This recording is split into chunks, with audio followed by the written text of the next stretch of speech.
அந்த சக்கையிலேருந்து சாப்பிட்ற தட்டு, அதுலேருந்து என்ன செய்யற, அந்த சக்கையிலேருந்து தாள், எழுதுகிற தாள், மரத்துலேருந்து தானே தாள் தயாரித்தான், அதை தடை பண்ணிடுறேன். மரத்தை வெட்டக்கூடாது, ஏன்னா அது உயிர். வெட்டிட்டு இந்த கரும்பு சக்கையிலேருந்து தாள் தயாரிக்கிறேன்.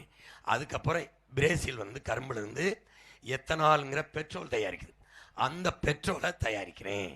இப்போ எத்தனை தொழிற்சாலை வருது பாருங்க. கரும்புல இருந்து சர்க்கரை, அப்புறம் தாள், அப்புறம் சாப்பிட்ற தட்டு, அப்புறம் எத்தனால், பெட்ரோல். ஒரு இண்டஸ்ட்ரியை போட்டு செக்ஷனாக பிரிக்கிறேன். பிரித்து ஒவ்வொருக்கும் வேலைக்கு ஆள் எடுக்கிறேன்.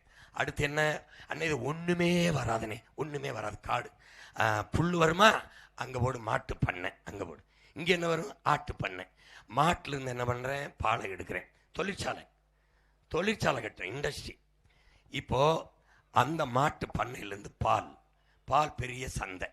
சாராயம் 50,000 கோடி, பால் 3 லட்சம் கோடி. இது உயிரை எடுக்கும், இங்கே உயிரை கொடுக்கும். உன் மகன் இங்கே போகிறேன், பாலுக்கு போகிறேன், சாராயத்தை மூடுறேன். இங்கே போயிட்டு இந்த பால் நமக்கு, இங்கே பால் நமக்கு ஆந்திராவிலிருந்து வருது. யார் கொடுக்குறா, முதலாளிகள். நம்ம மாரியத்தாவில் வேண்டிக்கிட்டான், தமிழ்நாட்டு மக்களுக்கு தூய பாலை ஒரு சொட்டு கலப்படம் இல்லாமல் நான் கொடுக்கணும்னு மாரில் கறந்தவன் அப்படி கொண்டாந்து கொடுத்துறான்.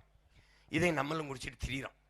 ஆந்திர முதலாளி தமிழ்நாட்டில் பால் லிட்ரு என்ன விலைக்கு விற்கணும்னு அவன் முடிவு பண்ணுறான். ஏன் நீ மாடு வளர்க்கல, ஏன் அவமானம். பால் குடிக்கிறது அது நல்லா இருக்கும், நெய் அது ரொம்ப நல்லா இருக்கும். இப்படி ஒரு கூட்டமாயிட்டோம். இப்போ அது கவர்மெண்ட் வேலையாயிருது. மாடு வளர்க்கிறது, பாலாடை கட்டி அதில் தயிர், மோர், வெண்ணெய், நெய், இவ்வளவு தொழிற்சாலையில் பிரித்து வாழ்விடத்தில். மாட்டுக்கறி ஏற்றுமதியில் தான் இந்தியா அதிகமாக சம்பாதிக்குது, பால் ஏற்றுமதியில் தான் இந்தியா அதிகமாக சம்பாதிக்குது. நாம் வந்த பிறகு தமிழ்நாடு உலகத்தில் மாட்டுக்கறி பால் ஏற்றுமதியில் அதிகமாக சம்பாதிக்குது. பல தொழிற்சாலைகள், ஆடுலேருந்து பால், எருமை மாட்டு பண்ணையிலேருந்து பாலாடை கட்டி தயிர், மோர், வெண்ணெய், நெய், இப்படி வாழ்விடங்கள்லேயே தொழிற்சாலைகளை தொடங்கி என் மக்களுக்கு வேலை இல்லைங்கிற நிலையை ஒழிச்சிடுறேன். நானே விவசாயம் செய்கிறதுனால பசிங்கிறது இல்லை. விலைவாசி ஏறி போச்சு, தக்காளி கிடைக்கல, வெங்காயம் கிடைக்கல, இந்த பேச்சுக்கு வேலை இல்லை. இப்போ பசியை ஒழிச்சிடும், வறுமையை ஒழிச்சிடும், வேலை இல்லைங்கிற சொல்ல ஒழிச்சிடும். இதெல்லாம் ஒழிச்சிட முடியுது. அப்புறம் தண்ணீர் உறிஞ்சி வித்துட்டான். இனி முதலாளி என் ஊரில் தண்ணீர் விற்கிறதுக்கு தடை வந்தவொடனே பேனிட் நிறுத்திட்டு என்ன செய்கிறேன், நானே கணக்கில்லாத நீர்த்தேக்கங்களை வெட்டி நீரை தேக்கிறேன். சாகிறதுக்குள்ளே சட்டுன்னு பண்ணிடுறேன். தேக்கி வச்சுட்டு என் பிள்ளைகளுக்கு வச்சுட்டு இதை வச்சு குடிச்சுக்கிறேன் அப்படின்னோம். தண்ணியை தேக்கி வச்சு நானே என் மக்களுக்கு கொடுத்துறேன். அப்புறம் என்ன பண்ணுறோம், இப்போ காடு மரங்களெல்லாம் வெட்டிட்டான். வந்த பிறகு 10 ஆண்டு பசுமை திட்டம், பல கோடி பணத்திட்டம் சட்டத்தை போட்டு 10 ஆண்டில் பூமியை பச்சை போர்வையால் போத்திடுறேன். காடுகளெல்லாம் வளர்த்து வச்சுறேன். காடு இல்லைன்னா மழை வர முடியாது, காடு இல்லைன்னா நிலம் வளம் பெறாது, மரம் இல்லைன்னா நமக்கு மூச்சு காற்று வராது, உயிர் வராது. அப்போது காடை நான் வளர்த்துறேன். எல்லாத்தையும் சரி செஞ்சுறேன். மின்சாரம் அப்பப்போ கரண்ட் கட்டாகாது, ஏன்னா நானே உற்பத்தி செய்கிறேன். காற்றாலை, சூரிய ஒளி, மின்தகடு, கடல் அலையிலிருந்து மின்சாரத்தை நான் எப்படி தயாரிப்பேன். இப்படி இருக்கு பாருங்க, இந்த வீடு மோடு, ஒரு வீடு மொட்டையாக இருக்கக்கூடாது, எல்லாத்து மேலேயும் சூரிய ஒளி மின்தகடை போட்டுருவேன். உங்களுக்கு புரியுதா? கக்கூஸ் கட்டினா கூட அது மேலே போட்டுருவேன், புரியுதா? ரோடில் டிவைடர் இருக்குல்ல, அங்கெல்லாம் மின்தகடு இருக்கும். இந்த மாதிரி எல்லாத்துலேயும் மின்தகடை வச்சு எனக்கு தேவையான மின்சாரத்தை நான் எடுத்துப்பேன். இப்போ இந்த வேடச்சந்தூர்லேருந்து இந்த மழை நீர், தெருநீர் ஓடுதில்ல, ஓடும்போது 2 கிலோமீட்டர், 3 கிலோமீட்டர், 4 கிலோமீட்டருக்கு ஒரு இடத்த எடுத்து பெரிய குழியை பறித்து இந்த நீரெல்லாம் அங்கே போய் விழுகிற மாதிரி செய்வேன். நான் போட்டு காட்டினேன், மகன் காய்ச்சி இருக்குது, எப்படி மின்சாரத்தை தயாரித்து கொடுப்பேன். அங்கே போய் விழும். அங்கே ஒரு சுழற்சாக்கு உங்களுக்கு இது மாதிரி இருக்கும், காற்றாடி மாதிரி. அது போய் விழுகிற இடத்துல சரன்னு அது சுற்றும் போது அங்கேருந்து கரண்ட் வந்துடும். அந்த கரண்டை இந்த தெருவுக்கு நான் கொடுத்துட முடியும். புரியுதா நான் சொல்கிறது? நம்ப மாட்டேன், அதான் போட்டு காட்டுறேன். தட்டி பாரு யூடியூப்பில் இருக்கும். அப்போ கரண்ட்டை கொடுத்துட்றேன். வேற என்ன உனக்கு வேணும், எல்லாமே கொடுத்துட்றேன். ஆனால் இது எல்லாத்தையும் சரி செய்யற உன் மகனால் ஒன்றை சரி செய்ய முடியாது. எதை? ஆற்று மணலை அள்ளி வித்தாம்பறந்த அயோக்கிய பைய, அதை திருப்பி உருவாக்க முடியாது. மலையை நம்ம தாயின் மாற அறுத்துட்டு போனால அதை சரி செய்ய முடியாது.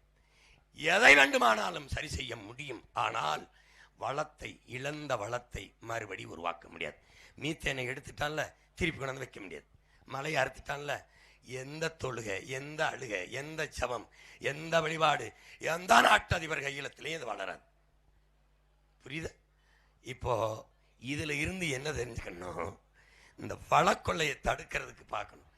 மலை என்பதும் ஆறு என்பதும் நிலம் வளம் என்பதும் என்னுடையது, உங்களுடையது இல்லை.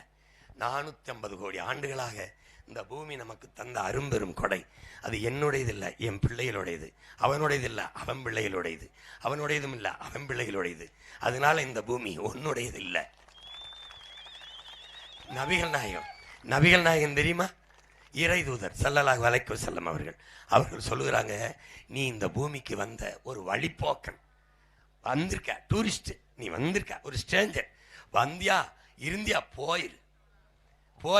இங்க என்னது ஒண்ணுது, ஓ நாடு ஏன் நாடு, அது ஒண்ணுது இல்லை, போயிரு. புத்த என்ன சொல்றான்? பூவில் போய் பசிக்கு வண்டு தேன் அப்படி உண்டுட்டு வந்துடுது, பூவுக்கு எந்த சேதமும் இல்லை. அப்படி இந்த பூமிக்கு எந்த சேதம் இல்லாமல் நீ பயன்படுத்திக்கணும். புரியுதா? ஏன்னா இந்த பூமி ஒண்ணுது இல்லை, குறிப்பா மனிதனோடது இல்லை, பல கோடிக்கணக்கான உயிர்களின் சொத்து இது. பூச்சிக்கு, வண்டுக்கு, மூட்டை பூச்சி, கொசு கூட இந்த பூமியில உரிமை இருக்கு. இது ஒண்ணுது இல்லை, நீயே வாழ்ந்து தீர்த்து விட்டு போறதுக்கு ஒண்ணுது இல்லை இது. அப்ப இது என்னது? காந்தி சொல்றாரு, நம் இயற்கை அன்னை பூமி தாய் எல்லா உயிர்களுக்குமானதையும் எல்லா உயிர்களுக்குமான தேவையை தந்து விடுகிறான். இப்ப காக்கைக்கு தண்ணி வேணுமா, இறை வேணுமா, கொடுத்துருது. கொக்குக்கு எல்லாத்தையும் கொடுத்துருது பூமி. ஆனா அந்த மனுஷ பயல்களுக்கு இருக்கிற பேராசை இருக்குல்ல, எனக்கு வேணும், அதுக்கு தர முடியாம இந்த தாய் தவிக்கிறான். காடை வெட்டுறான், மலையை வெட்டுறான், மண்ணல்றான். சிங்கம் மலையை வெட்டியிருக்கா? யானை வெட்டியிருக்கா? சொல்லுங்க. இல்லை ஏதாவது ஒரு நரி நாய் ஆத்து மணல் அள்ளி வித்திருக்கா? எந்த உயிரினத்தாலும் இந்த இயற்கைக்கு கேடு இல்லை. கடைசியா வந்த இந்த மனித பசங்களால தான் இவ்வளவும் பிரச்சனை. இந்த மனிதனுக்கு இருக்கிற பேராசையால தான் இவ்வளவும் பிரச்சனை. இப்போ பாதி மலையை வெட்டி எடுத்துட்டான். மழை இல்லாத நிலம் பாலைவனமா போயிடும். மழை இல்லை என்றால் மழையை பெற முடியாது. இதை நீங்க படிக்கணும். எனக்கு ஓட்டு போட வேண்டாம், நீங்க போட வேண்டாம். ஏன்னா இதுவரை போடாத ஓட்டை நீங்க போட்டும் பயன் இல்லை, நீங்க அங்கேயே போடுங்க. ஆனால் எப்பவாவது ஒரு நாள் வாழ முடியாதது, சாக போறோம்னா என்னை தேடுங்க.